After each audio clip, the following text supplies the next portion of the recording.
Hi everyone, this is the Sagittarius New Moon reading. I will start with this tarot deck. This is the Field Tarot. I was reaching for the box. This is the Field Tarot. This is what it looks like. I've just been in love with this deck lately. It's so magical and I've really been enjoying the inspiration that it's provided. This is an aragonite quartz crystal, or it's a aragonite. I think it's a type of quartz, but I just love the way that it grows. It grows in such an expansive way from that central point, and it's almost just like little beams of crystal shooting out. So I thought that it was really fitting for Sagittarius season and the Sagittarius New Moon.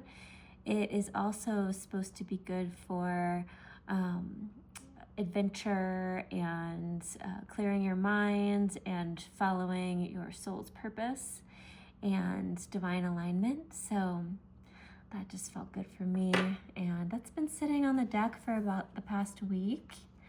So I'm gonna go ahead and give this deck a little shuffle. I've been doing daily readings. If you've seen any of those, stay tuned for more of those coming. And I will be doing these new moon and full moon readings as well. This deck is a little stiff still because it's brand new. Just had it for about the past week or two, and it's also a little dry in my place here. I've been at my cabin for the past couple weeks on a bit of a riding retreat, and that's been going really good.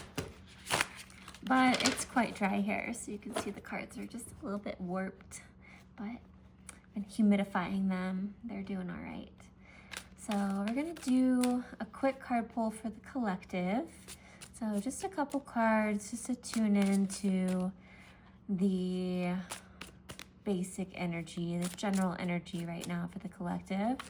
And after that, I will go into the elements. So a couple card pulls for each of the elements.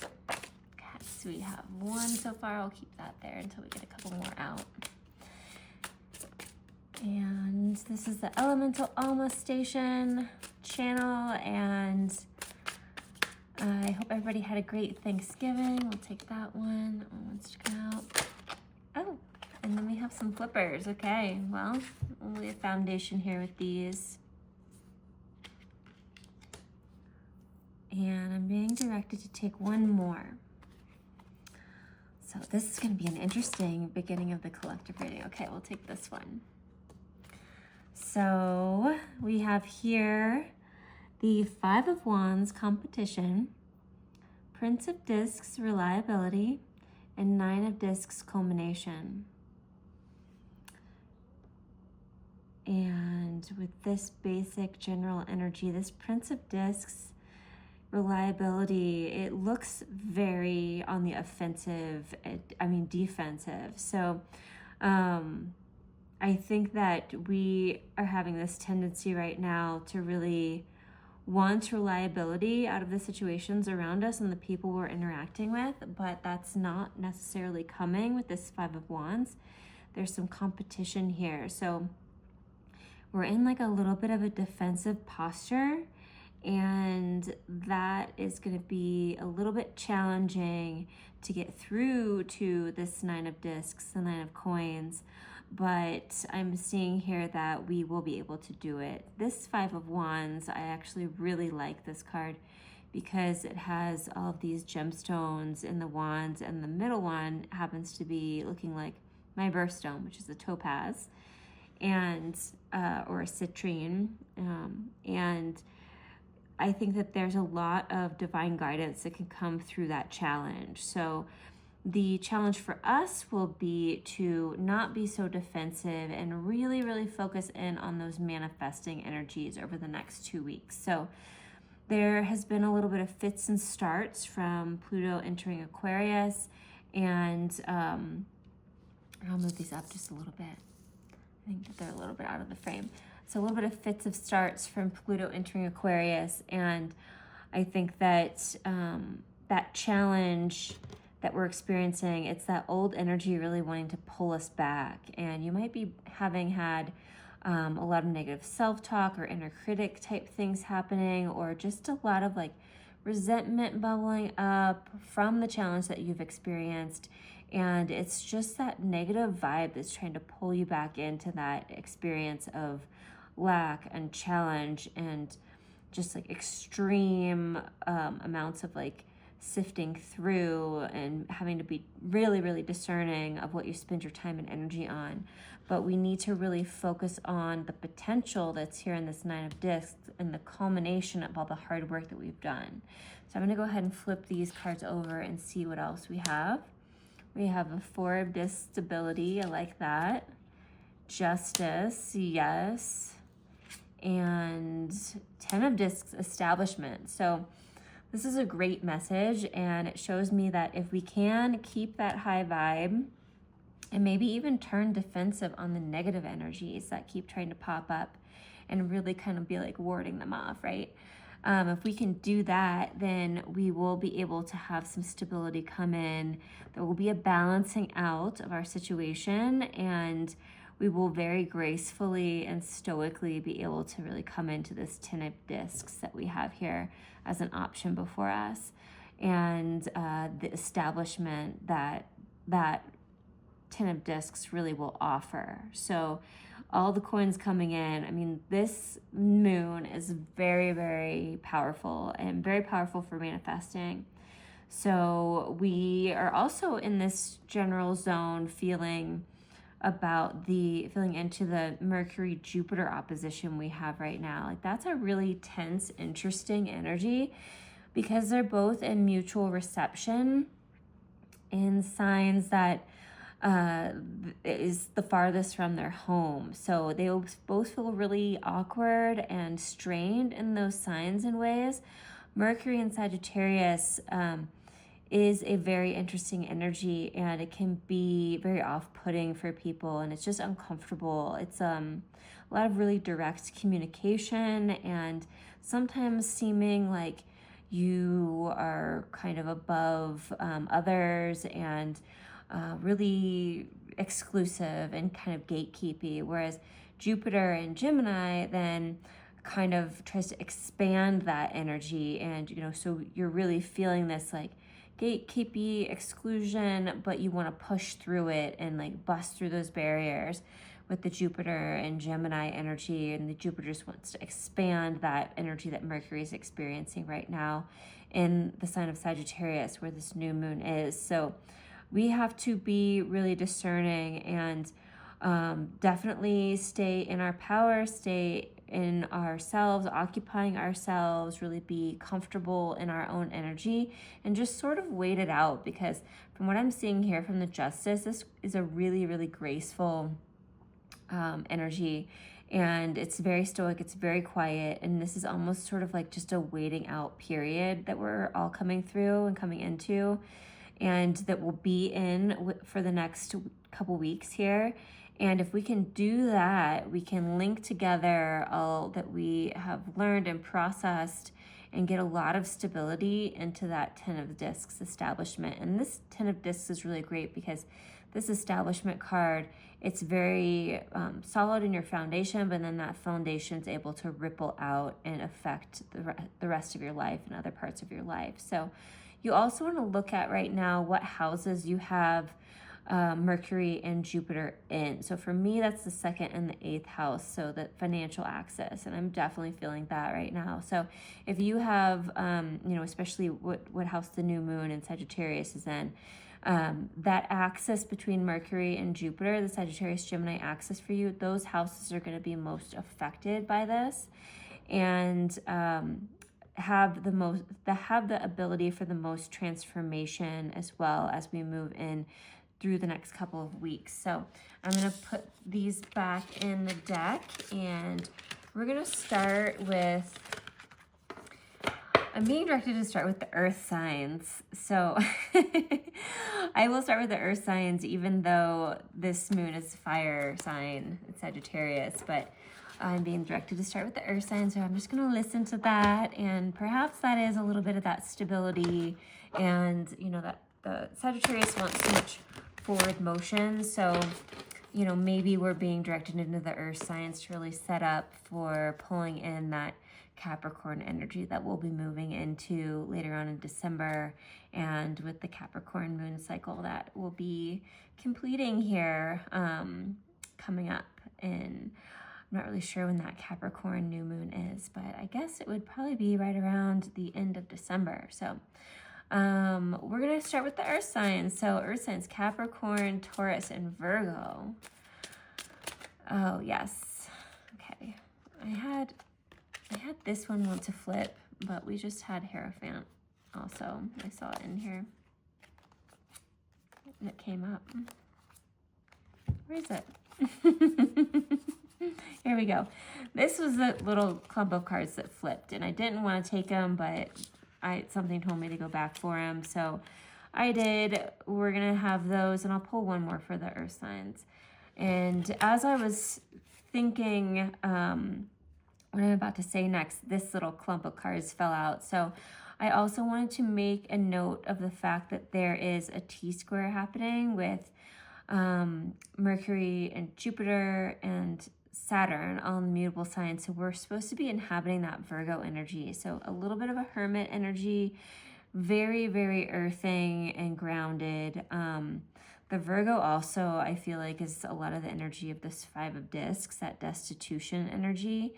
And it's a little bit, you know, has like somewhat of a religious kind of vibe to it. Some of that, like the sequestered hermit kind of monk type vibe, I feel like Virgo inhabits a little bit sometimes.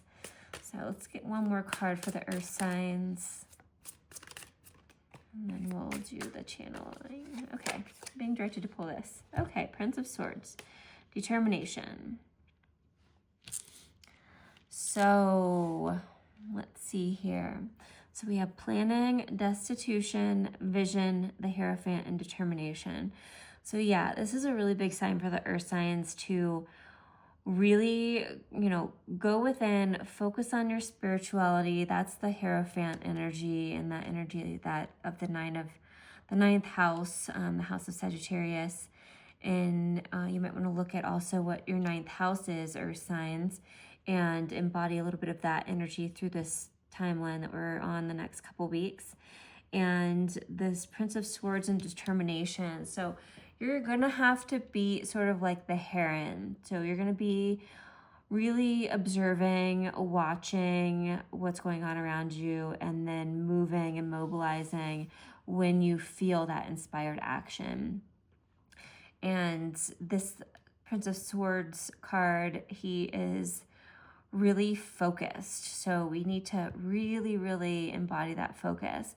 And I like this Two of Wands, Three of Wands combination. So we had that actually come out for the Taurus full moon that we just had, and the reading that I did for the Taurus full moon. So if you want to go check that out, earth signs, that might have some information for you as well, if you haven't checked that out yet.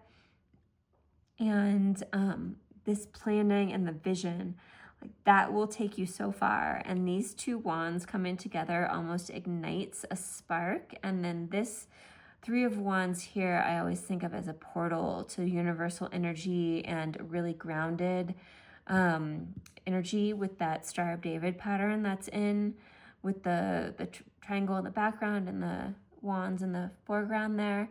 And then the picture of the universe here in the center in that disc. So I really, really like that energy. And then these two cards actually also kind of go together too. So we have this spiritual significance in these two cards with the stained glass and like a church window, and the Hierophant, which is a priest here, a religious priest. So that really embodies that Sagittarian energy for you too. So I think really doing some grounding, some meditation, some planning, and really connecting in, trying to focus on that high vibe of the Nine of Discs that we had for the collective reading, and really manifest that energy, embody the energy of the life that you want to be experiencing in 2025 for the next 2 weeks, really root in those manifestations and call that energy magnetically into you by already embodying it. Like do some vision boards if you like the vision boards. We have vision here in this 3 of Wands,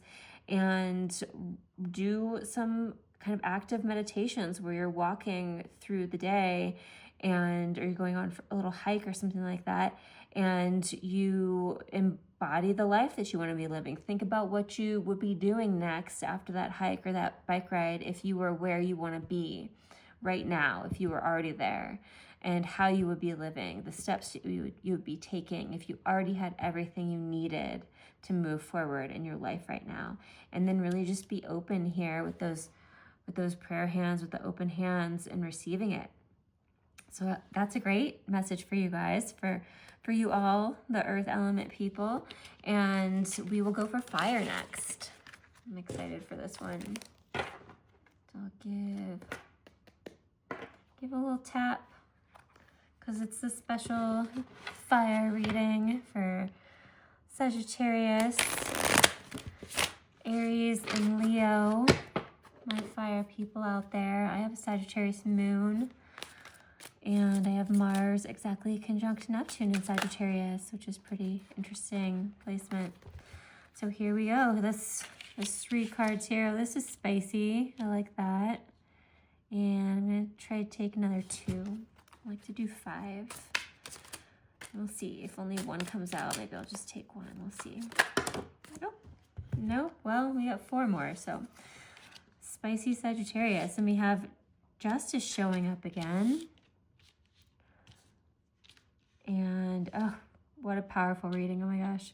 Okay, so we have bookends. These beautiful women, strong, channeled, aligned women. We have Queen of Cups with intuition. And we have Queen of Wands with vibrancy. And so we're going through this energy. And then in the middle here, we have Justice at the pivot point. So when we go from here to here, and we also have 2 animals here, the Empress and the Emperor. Yeah. Wow, so wonderful. Such a great energy. So we have this intuition here. She's calm, she's collected, she's not bothered in her own lane, you know.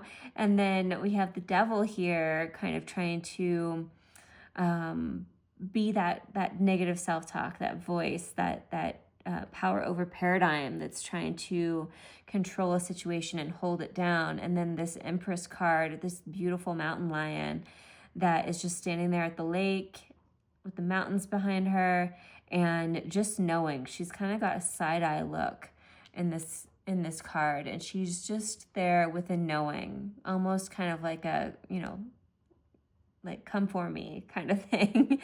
And then we have Justice here, and she is really graceful and humble, just waiting for karma to balance out.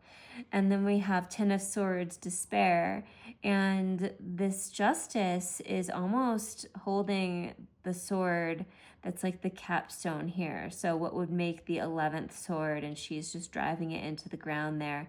So really saying, all the times I've been stabbed in the back, stabbed in the side, stabbed in the front by everybody around here, I'm going to put my sword in the ground and I'm going to let the universe take care of it. And the universe take care of it, it will, because we have the Emperor here with the howling wolf with mountains in the background. So that is the call to alignment, basically, for our spirit guides, for our universal energies, our archangels, to all come to our aid and help support us to get us to where we want to go, because the energy that we've been trying so hard to break through and trying so hard to shake off and trying so hard to call into the good energy into our lives and manifest that, it has been a struggle. And now we have done so much healing. We have had so much experience through this Ten of Swords that we are ready, truly ready to embody the new timeline. And here we are with the Queen of Wands in vibrancy, welcoming it in. And she's got this fire red hair and just really opened up to the heavens and opened up to all the support that's coming her way. So I think that's a beautiful message. And if you would like to take a screenshot of this and really see what comes up for you as you walk through this timeline here and see, you know, what you feel in the situation, because this is a really, really powerful reading. And let's see, I also am thinking that, you know, this Queen of Cups intuition, it's almost like we started this journey and we knew it would be a struggle and we were ready for it, but we really didn't know how much of a struggle it would be altogether. We didn't really have a concept of all of the ways that we would be challenged and everything, all the emotions that we would have behind us once this journey was done. But we knew that it was going to be a process and we were here for it. So we will be rewarded for that in the end, and we will be a changed soul after all of this, and we are.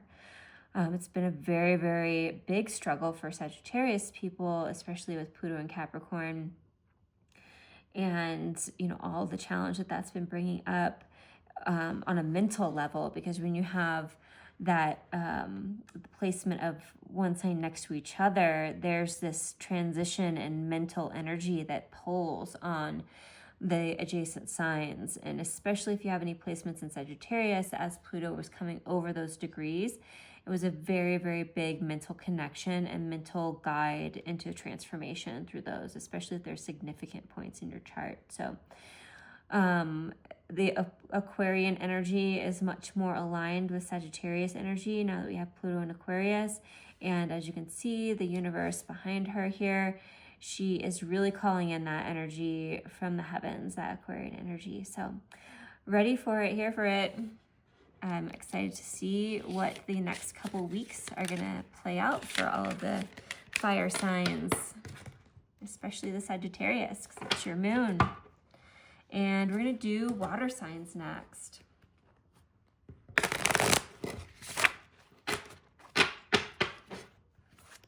And I'm being guided to just sit here with this for the water signs.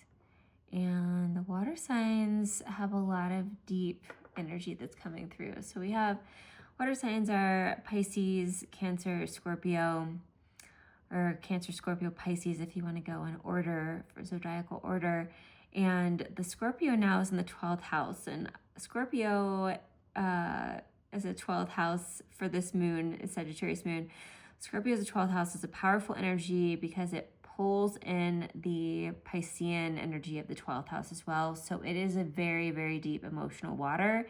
It's a very stoic, graceful, and sometimes shocking coming through into a completely new transformation in reality, especially since Pluto is now in Aquarius and Pluto is the ruler of Scorpio.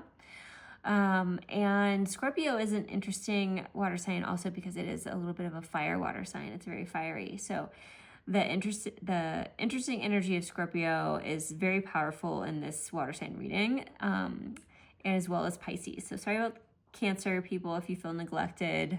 Please don't, but please just sort of tune into whatever Scorpio and Pisces houses you have and try to pull that into your energy. So I'm guided to do a little bit of a strange pull for this.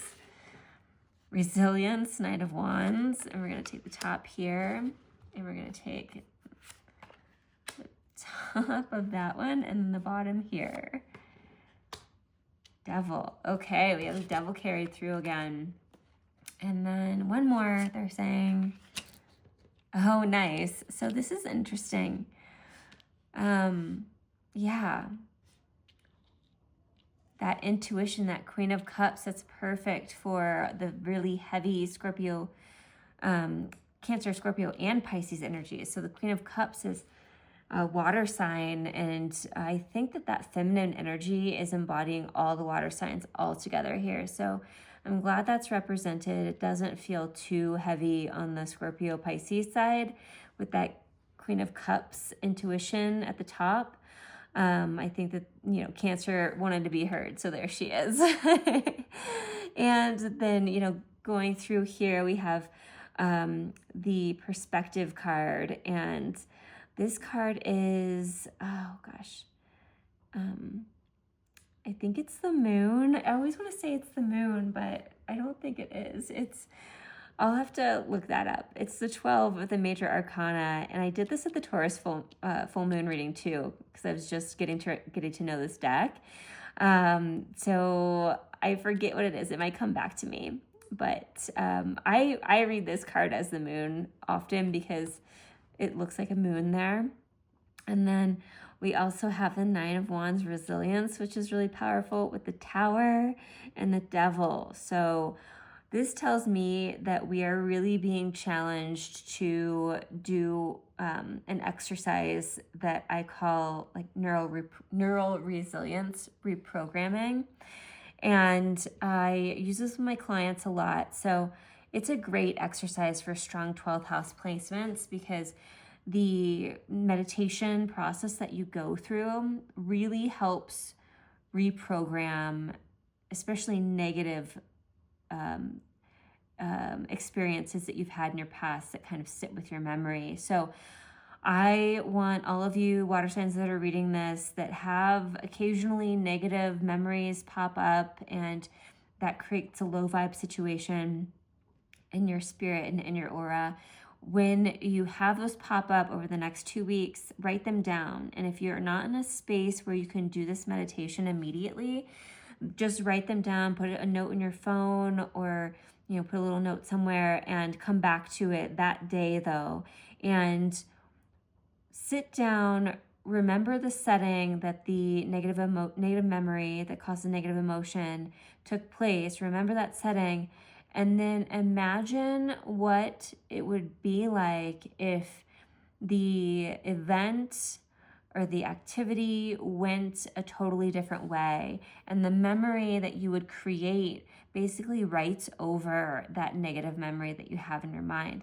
And the more senses that you can recruit into that memory and that active meditation of creating that scenario, the new memory, the more senses you can draw into that memory, the better. So, if you are outside, think about how the sun feels on your skin and how the grass smells. If you recruit the senses of smell first, because that's one of the strongest senses, and then taste if you can, and then touch and sight and hearing. If you can recruit all the 5 senses to make up the new energy and the new memory into your existence and programmed into your brain, that will make it even that much more powerful. So you might have to do this a few times, because now that you sort of put that intention out, you might have memories that pop into your head that you haven't thought of in a really long time, or you might be triggered in certain ways by something you read on the internet. And really make a list of those things, and once a day go through them and just rewrite the program.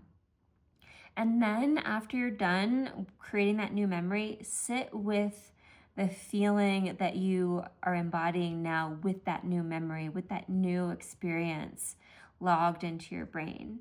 And sit with that feeling and see how you feel different. Do you feel like a different person? Do you feel like you have a different vibration without that memory pulling on you, that negative memory pulling on you, now that you have a more positive experience that's effectively written over that?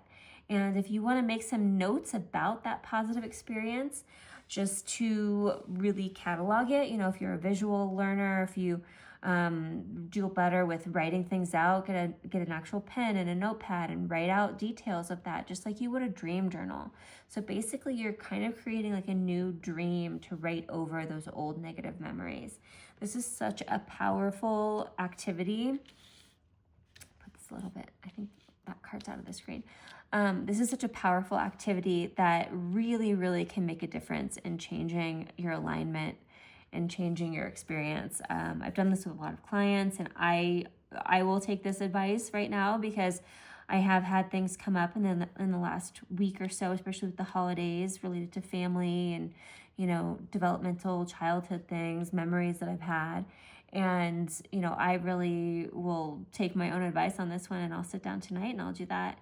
And yeah, it's just really, really powerful. So I think that that is a great activity for you to do.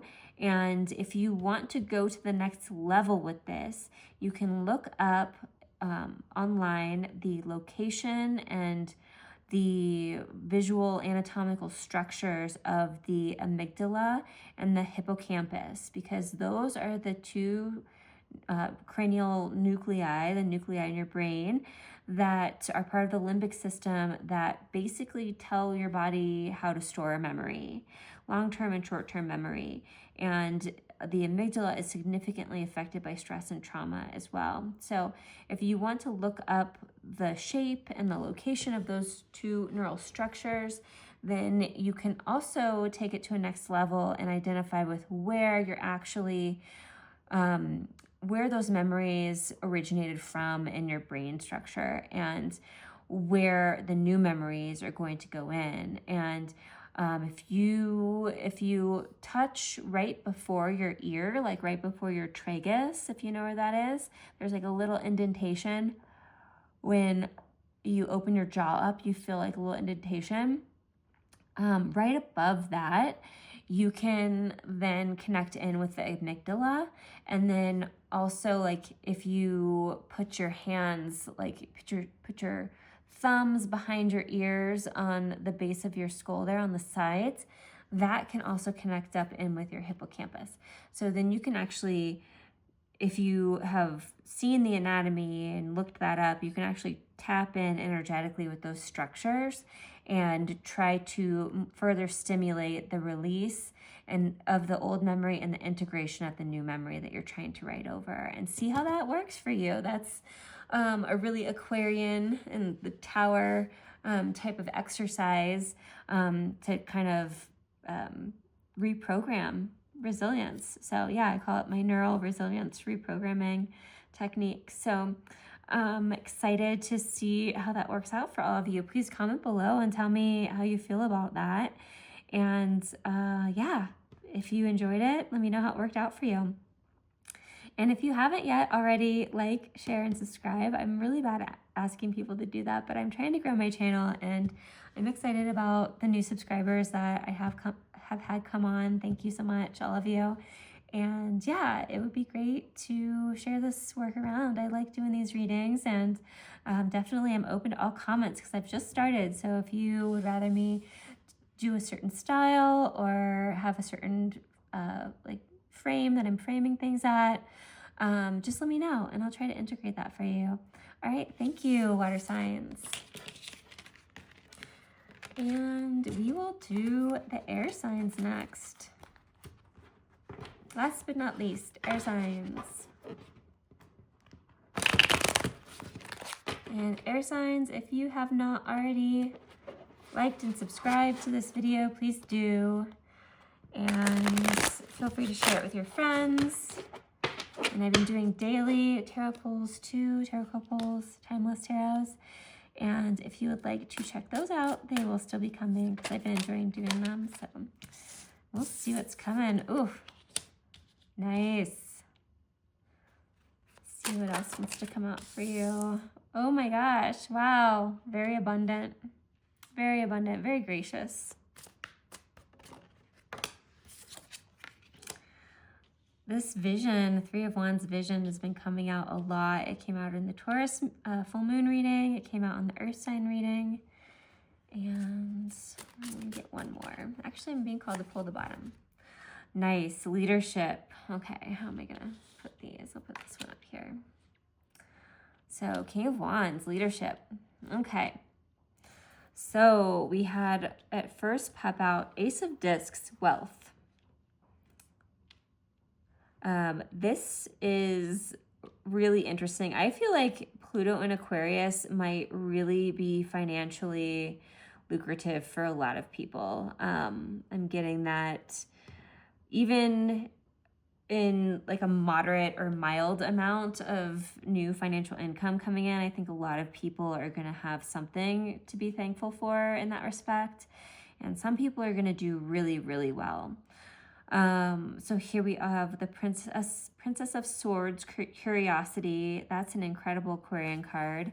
And the air signs are, we have Gemini, Libra, and Aquarius. So I feel like this Curiosity is a really Aquarian card for me, the Princess of Swords. And then the Nine of Cups, Fulfillment. So yeah, I think alignment with your purpose that stimulates awe, wonder, and a really deep sense of curiosity within you will lead to some portal energy that can lead to some really amazing fulfillment and a sense of purpose for you. And then also have you have the ability to step in and be a leader. So that leadership energy and this King of Wands energy and leadership, it's an interesting energy, but I do get an Aquarian energy from it as well. And I think Pluto and Aquarius is really, it's really leading that new energy shift into the Aquarian age, like the really seated, rooted energy. It's seeding the energy right now, which is really exciting. And yeah, it's not been without strife though, because I've definitely felt a lot of the old Capricornian energies trying to hang on. There's been a lot, unfortunately, there's been a lot of like spiritual narcissism, exploitation. I think, you know, that the Pluto and Capricorn was, I hope, to be the kickoff to the dismantling of hardcore capitalism, because I've had even instances in the past couple weeks where I've been trying to post some free things on Facebook groups, and I've been told that I need to pay like $50 to become an expert to post something for free to the community. And yeah, so I am just really a little bit dismayed at some of these people that are leading the spiritual groups right now. I can understand wanting to filter things because you don't want to clutter it or spam the situation in these groups, but you know, to require someone to pay you $50 to give a free offering is a little bit ridiculous. But anyways, and rant. I think that this is a really powerful energy for you air signs, and there's a lot of like this center row here is a lot of leading a team through a portal energy to establish a vision of a new world, basically, and then wealth and fulfillment coming out of that, to where, you know, if you're doing this in alignment with your integrity, with the purpose being to advance society and really selflessly contribute your genius zone and your expertise to the world, then that will pay off for you. People will see that. People will see the authenticity of it. This Curiosity card, this Princess of Swords, is a card of really great authentic energy. Like it just really projects authenticity to me. So I think that is the key. That's like your power word for the next 2 weeks, and your manifestation is really centered into yourself, being authentic, really opening up to be that divine channel, and then leading with inspired action from a place of sovereignty, of knowing, of connection with spirit and the divine, and really being supported by your guides as well. This Nine of Cups, Fulfillment, all of these cups are your guides, and they're just pouring out to you as much help and support and pride in you as they possibly can, just to give you that extra validation of knowing that what you're doing and the path you're on is righteous and purposeful and useful in this world. So yeah, I think that's a great energy for you to go into the next couple weeks with Aquarius, Gemini, and Libra. And the next moon that we'll do will be the full moon in Gemini. So that'll be really interesting, as we'll you know, have that opposition also of the Jupiter-Mercury opposition and the mutual reception and debilitation. So yes, please align and channel all that interesting, authentic energy that you have access to right now. Thank you, air signs. And if you've made it to the end, if you watched all of these, I'm going to do a special card pull to wrap this up for the collective. And if you have not already, please like and subscribe and share this with your friends. And the more subscribers that I get, the more I can do of this. Oh, Justice, again. So she's been coming out in a lot of the readings. And yeah, it's this very powerful pause. So that's what we can take out of this time, and a remembrance from the collective energy pull in the beginning, this very powerful pause that we need to be in right now, of being sure of where we're at, where we're going, and that good things are on the way. All right. Thanks, everybody. Thanks for listening, and I will see you next time. Good night.